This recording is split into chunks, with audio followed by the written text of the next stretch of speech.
Hello, lazy chemists, and welcome to today's lecture where we are going to be covering the uh, concept of assigning oxidation numbers.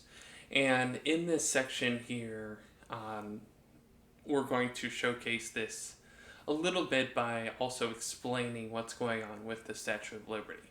So, for example, right here we have the original Statue of Liberty circa 1886, where you can see that it has this nice copper look to it.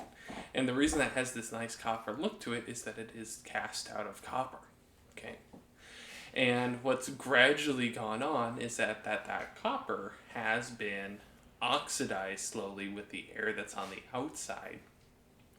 And because of that, its color has changed. And it's now that greenish hue that we're accustomed to when we think of the Statue of Liberty.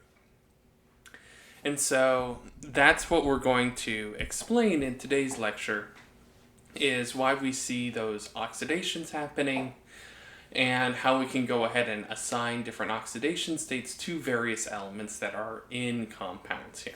Okay. Now, let's see. Let me tap into the thing that I need. Okay. Now, for our oxidation states, and this is really a simplified view of it, is that different elements in a compound are going to be assigned different oxidation states. And those oxidation states are going to essentially say like, oh, okay, well, what is the actual charge of this element? And a lot of the rules that we have about here are rules that you should already be familiar with, at least in terms of ionic bonding. Okay, and I've kind of listed those rules right here, that usually whenever we think about any sort of compound, its oxidation state or how many electrons it has, we like to think about them in, the rules that we're already following and thinking about, ionic bonding. And in general, when we have an atom that's all by itself, we usually say that it has all of its electrons and no extra. Therefore, it has an oxidation state of 0. Okay? So that doesn't really matter what element it is, if it's a noble gas, metals, doesn't matter. Anything that has that's an atom of that element is going to have an oxidation state of 0. Our group 1 ions, so those are the elements that are in the group 1 on the table, if they're in an ion form, we like to say that those have a charge of positive 1. Very similar to when we're making ionic compounds, we usually say, sodium, as an example, is plus 1. Our group 2 ions, we usually assume that they have an oxidation number of plus 2. Okay, that makes sense because, they're in the second column. And I remember I told you this before, that, we go 1, 2, skip these few, 3, and that same sort of rules apply. Aluminum in our group 3, we normally assume that they have a plus 3 oxidation number. Our group 7 ions, which is going to be like the chlorines, fluorines, iodines, bromines, all have an oxidation number of negative 1. Oxygen and sulfur, we usually assume that they have a charge of negative 2, and nitrides and phosphorus, we normally think of them as negative 3. So these are some of these rules that you've already gotten used to, in a sense. And what we're going to do is use these rules to determine oxidation states for compounds. And we'll go ahead and go over the official rule set for figuring out oxidation states for compounds. And what you'll notice is that a lot of these rule sets are the same. So, for instance, the rule number 1 here, that any element ends up being 0, that's the same. Okay. The oxidation state for any monoatomic ion equals the charge of the ion. So, for instance, chlorine is negative 1. Okay, a chlorine ion is always going to be negative 1.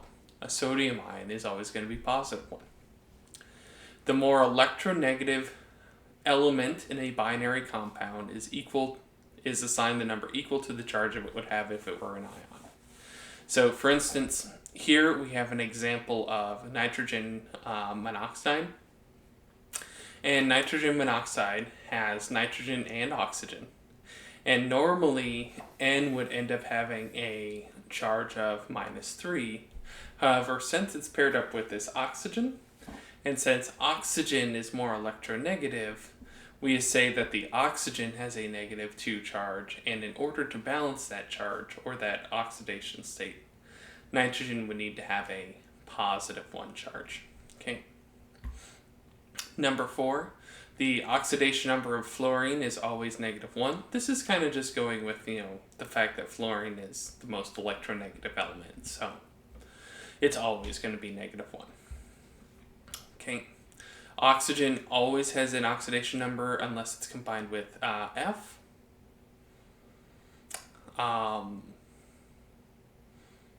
And, that makes sense because oxygen is the next most electronegative element. Except when it's in hydrogen peroxide or when it's in a +2 state, and then it usually has a -1. All right.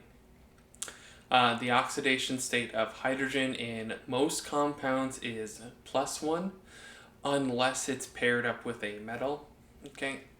The electronegativity of hydrogen is about 2, so it's fairly low, but the metals having an electronegativity of like 0.125s and really low electronegatives means that the hydrogen's going to end up stealing an electron if it's paired with a metal. Okay.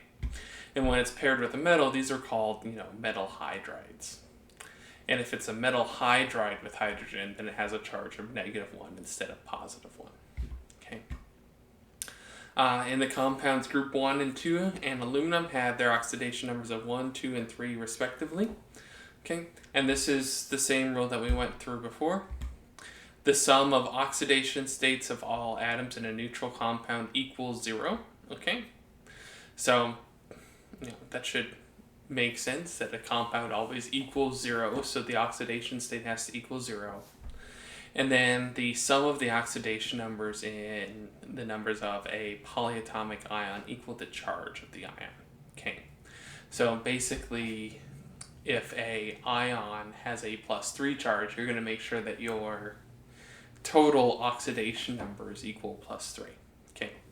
And we'll go through a couple of examples here for that. This one is really more of a procedure and getting you used to seeing it and then really identifying an oxidation reduction reaction. Okay. So this right here is an example of figuring out the oxidation state. And sometimes you'll get a question where you have to figure out just one atom in this compound. And other times you have to figure out all the atoms. In general, you have to figure out all the atoms anyway, so just be prepared for that. This particular question is having us figure out the amount of sulfur that there is in, or the oxidation state of sulfur. And what we'll do is we'll go ahead and, list out all of our elements, and we put by how many they're multiplied by. Okay. This compound is a compound, so it ends up having a charge of 0. And then we're going to go ahead and replace our elements here with their known oxidation states. And here, the only two that we know for sure are going to be sodium and oxygen. Okay. And sodium, we know that's always +1. Sulfur, we do not know, so we're going to go ahead and put an X in there for now. And then oxygen, we're always going to have a -2, okay? Because it's not paired with any fluorines or anything, so oxygen's going to be -2. Then we'll go ahead and multiply throughout. So we'll have 2 plus X plus -8, and that equals 0. And then we'll move oxygen, or not oxygen, but we'll move move everything so that the X is by itself. So we'll add 8 here, we'll subtract 2 here, which means that the oxidation state for our sulfur atom is going to end up being +6. Okay. Right here, this is an example that uses just the phosphate ion. And in this case, we have we have 1 P, plus 4 oxygens. And altogether, this ion has a -3 charge. Okay. So this ion has a -3 charge. So that's why here we have -3, here we have 0. Then we go ahead and plug in what we know. So we put an X for P, -2 for oxygen because there's no fluorine. And we're going to go ahead and multiply out. X plus -8 equals -3. We have to add 8 here, which means X is going to equal +5. Therefore, the oxidation state for phosphorus is going to end up being +5. Okay. Now this last one, this one is a quote-unquote harder one. Okay. However, it's going to be one that, we could go ahead and solve out. So we're going to go ahead and take a look at the couple of things that we have. First, we have some sodium. Okay. And whenever we have sodium, we know that that's going to be, a sodium ion, in general. So we have 3 sodiums. And let's make this a little bit bigger.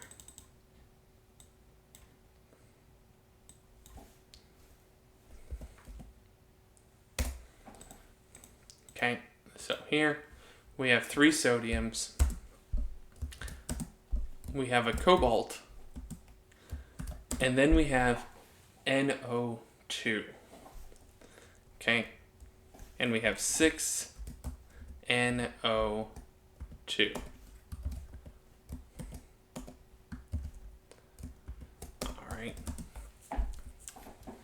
Now, what we should think of here is, first of all, this NO2, this one looks like it's going to be a problem. All right, because let's face it, this one looks complicated right here.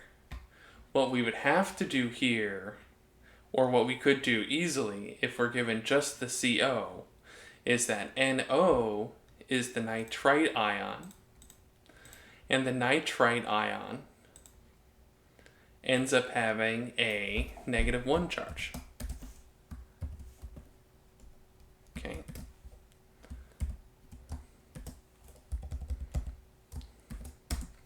So our nitrite ion has a -1.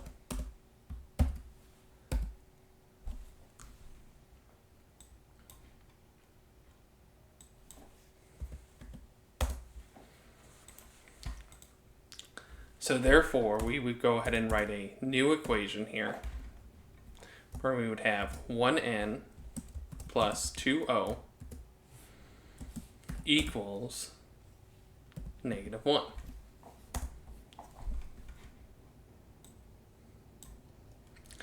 And then we would go ahead and input what we know. And in this case, we don't really know N because N is special. N is less variable than oxygen. And then we have 2 times -2 equals -1. Okay, this is going to end up being 4. The N here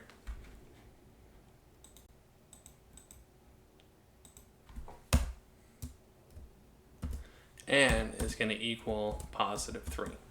And we can tell that it's going to be +3 because we're going to have -4. We have to add that to this side, which would give us +3.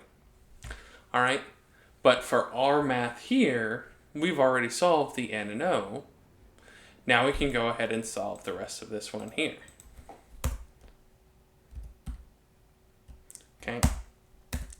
So this one, we have 3 Na, and that's +1. Plus 1 cobalt, which, you know what, we don't know. And times 6. And we can either we could theoretically put in the N's and O's and all of that, okay? Theoretically we could. But since we know that this is the nitrate ion, we already know that this entire ion has a charge of -1. So we're just going to leave it there as -1. And all of this equals 0, okay? This one, we'll condense it down, so we'll have +3 plus X plus -6 equals 0. We'll go ahead and isolate X, which means that we'll add 6 and subtract 3. So X equals +3. Therefore, our oxidation states will be as follows. Na will be plus 3. Cobalt will also be plus 3. N has an oxidation state of plus 3. And O will have an oxidation state of minus 2. Okay, and that is how we would end up solving this particular problem right here. Okay, and this one's kind of like the edge of the problems that I would expect you to be able to solve for finding all of the oxidation numbers here. Now, the other main goal that I want you to be able to do is I also want you to be able to look at a more complicated reaction and maybe not necessarily immediately see or count like the actual oxidation numbers, but to see which object is being reduced versus oxidized, and be able to do that quickly, even when it's like a really large, complicated molecule. Okay, so for right here, what I have is an example of a biological process, and this is the biological process that's known as carbon fixation.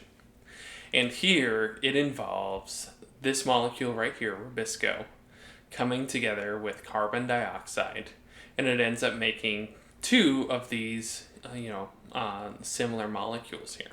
Okay, and I would want you to be able to see like, oh, okay, what's being reduced and which is being oxidized. Okay, so remember, oxidized means that an electron is being taken away, and reduced means that an electron is being added. Okay, so we're going to go ahead and take a look at this molecule closer. Okay, and this is the rubisco molecule, and what you'll notice here is that we have this carbon here, which has essentially, it's bonded to another carbon, it's bonded to another hydrogen, it's bonded to a carbon, and then another oxygen. Okay. And what happens here is that this molecule ends up, this carbon in particular, ends up being double bonded to an oxygen and single bonded to another one. So it goes from having essentially 3 bonds where it's either equal or where carbon has the advantage with this hydrogen bond to essentially 3 bonds where the carbon is unequal and only 1 where it has the advantage, where it's even. Okay, so this one right here, we would go ahead and say that it has been oxidized. Okay, so this carbon has been oxidized because it's now been bonded up with more electrons, more oxygens, which have kind of stolen its electrons in a way. Whereas this carbon right here, it's being just dominated by those oxygens. Okay, and what happens is that it being dominated by those oxygens, it ends up releasing some of that energy, and it ends up being reduced. So it goes from a +4 state here to kind of like a +3 state right here. And being able to, take a look at that and be like, I see. This one has a +4 state, and looking at it and being like, now it has a +3 state. This has been reduced. This has been oxidized, is a really useful tool that if you see like a molecule like this, that you'll be able to really easily identify like, okay, this one's being reduced because it's gained electrons, this one's being oxidized because it's losing its electrons. Okay, and like this is another example here where as an example here, this particular molecule, NADH, is a great example of that oxidation reduction reaction, because NAD, when it oxidizes something, it'll steal those electrons, and those electrons it'll use to grab onto a hydrogen.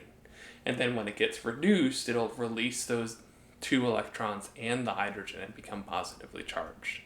So being able to explain oxidation reduction reactions is really going to help anybody that's going to further go into any sort of biological or biochemical process here.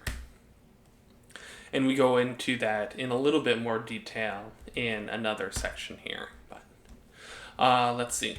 Some other things is that the oxidation state is going to change the color of different solutions. And we're going to have a lab that kind of shows this here. For example, chromium chloride or chromium 2 chloride ends up being a blue solution, whereas chromium 3 chloride ends up being green. And again, potassium chromate ends up being yellow, potassium dichromate ends up being orange. And that's because of the oxidation state of this chrome atom in between right here. And this is another example showing like the different oxidation states. Vanadium, as you can see, is very, very colorful. Manganese also has a lot of colors. It can also go green and blue and other colors there. And that should be it for this lecture for right here. I expect that you should have quite a few questions as we go through along with this. Remember to ask them as you go along. One thing to keep in mind, whenever it's a large one like this, just go ahead and look for like oxygens or fluorines, things that are really electronegative, and count those as like super affecting something's oxidation state. When you have a compound like this where it has a polyatomic ion, when you're figuring out just like the metal ion, which usually that's going to be the most important one, remember that you can go ahead and count this entire polyatomic ion as its charge, unless you have to figure out like the actual individual charge, which that was indicated right here. Okay. And doing it that way is just the laziest way to go ahead and figure out like the complexes, which is often what happens here when we end up making transition metal complexes. As of right now, we're going to go ahead and close this lecture. So I hope that you all enjoyed it, and remember to stay lazy.